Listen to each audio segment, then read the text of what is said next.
My name is Linda, and for 8 blissful years, I was deeply convinced that I had struck gold in the marital lottery. You know those couples who just seem to have it all figured out, as if they are living a dream? That was us, or at least I thought it was. I met Jack in college. He was charming, intelligent, and incredibly affectionate. What struck me most about him was his attentiveness. He listened like no one else did. When he asked me out, I was elated. Our first date was a simple dinner at a local Italian restaurant, but the conversation flowed like vintage wine. "I can't believe we're only just going on a date," Jack said, smiling across the candle-lit table. "I've been in your calculus class for a whole semester, and it took me this long to ask you out." I giggled. Well, better late than never, right?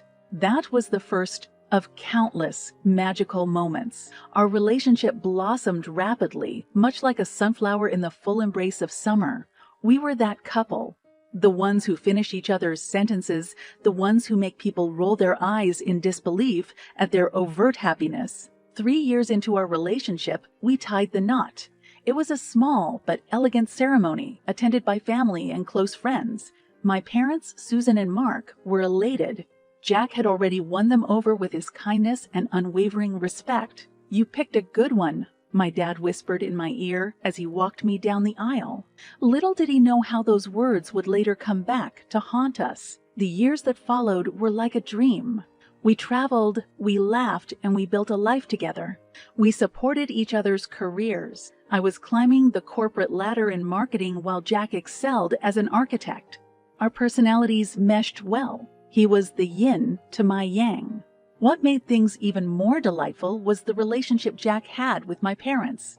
On weekends, we'd often invite them for dinner, and he would spend hours talking to my dad about everything from politics to sports. "Mark, have you seen the latest model of electric cars? They're promising 400 miles on a single charge." Jack would excitedly bring up topics he knew my dad enjoyed. "Oh, really? That's fascinating. You must tell me more, son," my dad would reply, equally engaged. And my mother adored him, too. She and Jack would often share cooking tips, and he never missed a chance to compliment her on her apple pie. "Susan, you've got to teach me how to make this. It's divine," Jack would say, savoring each bite. My mom would blush. "Anytime, Jack. You're always welcome in my kitchen." Our 8th anniversary was on the horizon, and everything seemed perfect. But as they say, appearances can be deceptive, and life has a way of throwing curveballs when you least expect them. At that point, if someone had told me what was about to unfold, that the man I loved and trusted would jeopardize not just our love, but also the trust of my family, I would have laughed it off as a cruel joke. But as I would soon find out, reality can be far stranger than fiction and far more painful than any joke. It was as if we were characters in a play, blissfully unaware that the script was about to take a dark and twisted turn, changing our lives forever. The year that followed our 7th anniversary was nothing short of spectacular. At work, I received a promotion that I had been eyeing for months. The new role came with not just a significant bump in salary, but also the kind of responsibilities that I had always dreamt of. Jack was ecstatic when I broke the news. "Babe, this is amazing. You've worked so hard for this," he exclaimed, pulling me into a tight hug. "I know, right? I can't believe it," I replied, my voice tinged with excitement and a little bit of disbelief. We decided to celebrate with a night out. Dinner at an upscale restaurant, followed by a moonlit stroll along the riverbank. It felt like we were floating, each step lifting us higher into a world where dreams come true. But my promotion wasn't the only windfall that year. A few weeks later, Jack received news that his parents had left him a significant inheritance. It was an extensive estate, acres of rolling countryside, with a large, elegantly designed home at its center, along with a considerable sum of money. Even though the inheritance came due to the sad event of his parents' passing, it felt like they had left him their blessings. He sat me down to talk about it one evening. "Linda, this is life. Changing. We could do so much with this," he said, his eyes glowing. I smiled, holding his hand. "I know, Jack. It's like the universe is giving us a sign, telling us it's our time to shine." Together, we began to plan our future anew. The financial freedom offered us the opportunity to invest, travel, and indulge in some luxuries we'd only imagined. For a while, it felt like we were living a fairy tale, as if the universe had finally decided to reward us for all the years of hard work and love we'd put into our relationship. Soon, our combined good fortunes led to substantial financial security. We were saving and investing wisely, and within months, our net worth had soared to a point where I felt we could make some truly impactful decisions. It was around this time that the idea of buying a house for my parents began to take root in my mind.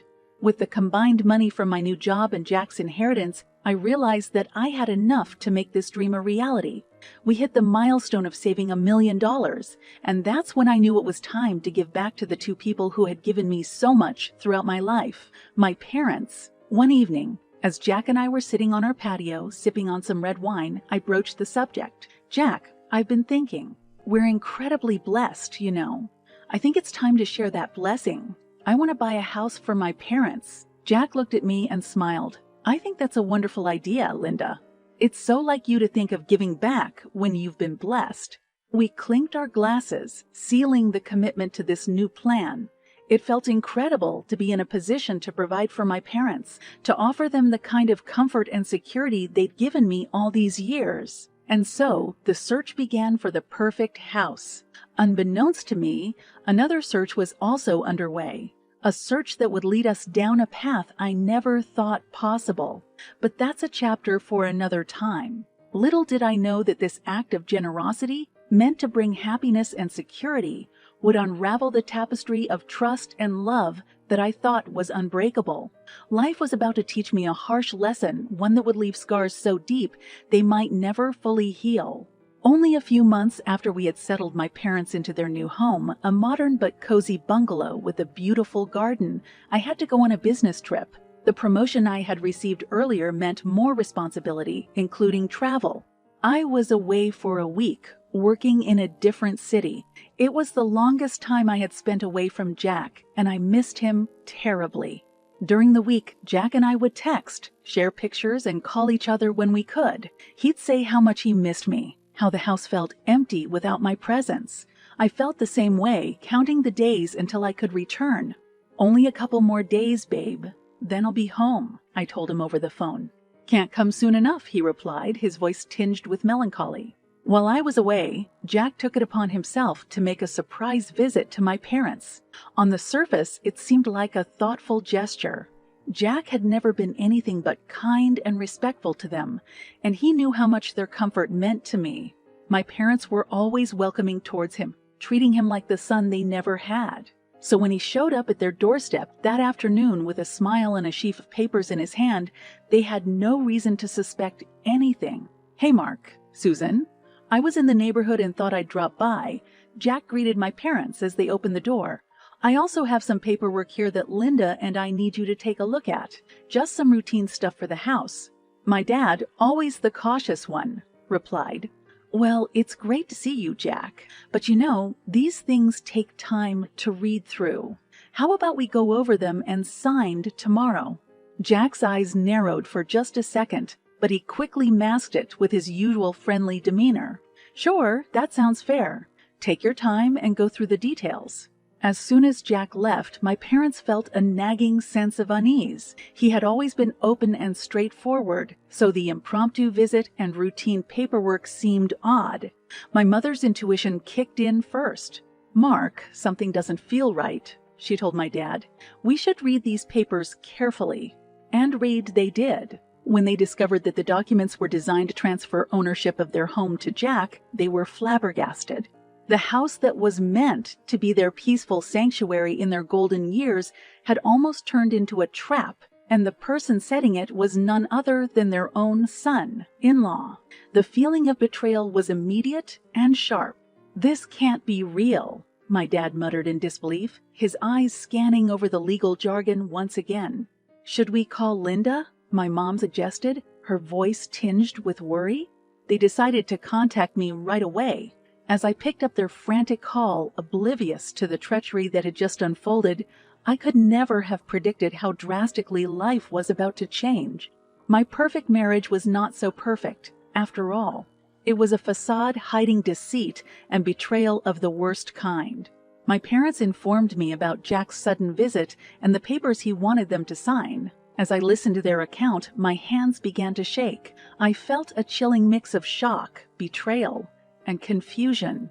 The love story I had been living was turning into a dark tale, and it was time for drastic measures. The moment I hung up the phone with my parents, my mind began to race. Anger and disbelief clouded my judgment for a moment, but I knew I had to act quickly and smartly. My parents had always taught me that in moments of crisis, it's crucial to think clearly, and it seemed like all those lessons were preparing me for this. I needed professional advice. I called Robert, a notary and a family friend who had always been our go-to for legal matters. I hastily explained the situation, my voice trembling as I recounted the betrayal I could barely comprehend. "I can't believe he'd do something like this, Robert. What should I do?" I asked, trying to hold back tears. "Linda, first of all, take a deep breath. People do strange and terrible things for money. Sadly, it's a tale as old as time. What you need to do is protect yourself and your parents." Robert's voice was calm, soothing even, offering a much-needed anchor. "I think I have a plan," he continued. "You mentioned your parents haven't signed anything yet, which is good. How about we draft a new set of papers reversing what Jack attempted to do?" "You mean a deed where, if signed, Jack would transfer his property to my parents?" I asked. "Exactly," Robert confirmed. The next day, while I was still away, Robert visited my parents. Armed with a new set of papers that would turn the tables on Jack, they prepared for his return. The new deed was designed so that if Jack signed it, he would effectively transfer all his assets, including his share of our combined property and his inheritance, to my parents. The day arrived. My parents had texted me early that morning. "He said he's coming today to pick up the papers." My heart was pounding as I waited for an update, feeling helpless being so far away. Finally, the message came. "He's here." Sitting on the edge of my hotel room bed, phone in hand, I awaited the results of this high-stakes gamble. Minutes felt like hours. Then another message from my parents. "He signed it," and he laughed. I read those words, and a cold fury washed over me. He laughed. The audacity of the man to not only deceive the family he had pledged to love and honor, but to laugh while doing it. My father called me soon after. "Linda, he signed the papers and left, laughing and telling us to get out of his house. He had no clue what he actually signed." "Thank you, Dad. I can't believe it has come to this. Please make sure to store those papers in a safe place. I'm coming home tomorrow and we need to take the next steps," I said, my voice resolute. The plan had worked, but the victory felt hollow. As I packed my bags to return home, I felt like I was stepping into a new phase of my life, one that no longer included the man I had once loved so deeply. I knew what had to be done next. And while it pained me to even think it, I knew that this marriage was over. The moment I landed back home, the gravity of what had transpired weighed heavy on my shoulders. I went straight to my parents' house, where they welcomed me with a somber embrace. We sat down, the atmosphere thick with a mixture of relief, betrayal, and the kind of familial closeness that often emerges from shared adversity. "Mom, Dad, I can't apologize enough for what you've been put through," I began, my eyes moist with unshed tears. "Linda, don't. This isn't your fault. We're just glad we caught it in time," my father reassured me, his hand gripping mine. With the signed documents safely stored away, I knew it was time to confront Jack. I called him, my heart pounding in my chest as I heard the phone ring. Then his voice. "Linda, you're back. I missed you so much, babe," he said, the warmth in his voice at stark odds with the cold reality of his actions. "Jack, we need to talk. It's important. Meet me at home," I replied, keeping my voice steady. "Sure, everything okay?" he asked, a hint of concern creeping into his tone. "We'll talk at home," I repeated, and hung up. When I arrived at our house, a house that symbolized years of togetherness, love, and shared dreams, I felt a pang of sorrow. That sorrow quickly turned into resolve as I remembered what was at stake: justice, self-respect, and the well-being of my family. Jack was already there when I walked in. The look on his face changed from relief to puzzlement as he saw my expression. "What's wrong?" he asked, feigning innocence. I took a deep breath, then pulled out the documents he had signed. "What's wrong? Jack, you tell me, do you recognize these?" I slid the papers across the table towards him. For a second he looked confused, but as he skimmed through the documents, his face went pale. "What is this? This isn't what I gave to your parents." "No, it's not, because my parents aren't fools, and neither am I snapped back. "You tried to con my parents out of their home. Jack, did you really think you could betray us like that and get away with it?" Jack looked like he had been slapped. "Linda, No, you can't. Nothing can justify what you tried to do," I cut him off, feeling a surge of both triumph and sadness. Just then, the doorbell rang.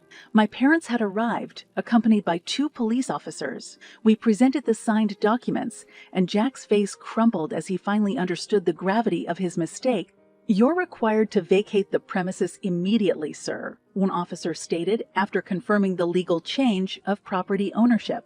Jack looked devastated, his eyes filling with tears. "I'm so sorry, Linda," he whispered as the police escorted him out of what was no longer his home. "Your apologies mean nothing if they come after betrayal," I replied, coldly. It was a painful victory. As I watched him walk away, I felt like a chapter of my life had ended in the most heart-wrenching way possible.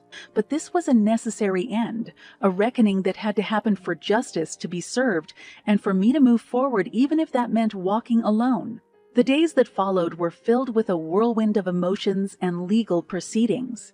Given what had happened, the divorce was relatively straightforward. Jack didn't contest it, probably realizing that he had no moral or legal ground to stand on. Nevertheless, the emptiness I felt was overwhelming.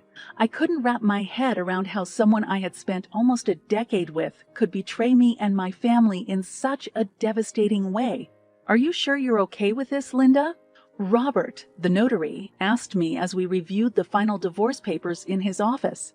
"I have to be, don't I?" I sighed, gripping the pen. "It's just paperwork now, a formality. The marriage was over the moment he tried to con my parents." "You've got a strong spirit, Linda," Robert assured me. "You'll get through this and you'll be better for it." With a heavy heart, I signed the papers, marking the end of a chapter and the beginning of an uncertain future. We divided no property, for Jack had already transferred his assets, albeit unintentionally, to my parents. The irony wasn't lost on me. The last encounter I had with Jack was brief. We met at a coffee shop to exchange a few remaining personal belongings. I couldn't bring myself to meet him at what was once our home. He looked ragged, a shadow of the man I thought I had known. "Linda, can we talk?" he asked, his voice tinged with a desperation I couldn't empathize with anymore. "We are talking, aren't we?" I said, handing him a small box containing some of his personal items. "I messed up, okay? I don't know what I was thinking. The money, the opportunity, it got to me. But can't we try to work things out?" he stammered. I looked at him, really looked at him, and saw nothing of the man I had fallen in love with. Work things out? Jack, you didn't just mess up. You plotted to deceive and hurt the people who should have been able to trust you the most. You and I are beyond working things out. "I'm sorry, Linda. I really am," he said, tears in his eyes. "Sorry doesn't undo betrayal, Jack," I replied. "You made your choice, and now you have to live with the consequences. So do I." And with that, I walked away. There was nothing more to say, no closure that would magically heal the wounds of deceit and betrayal.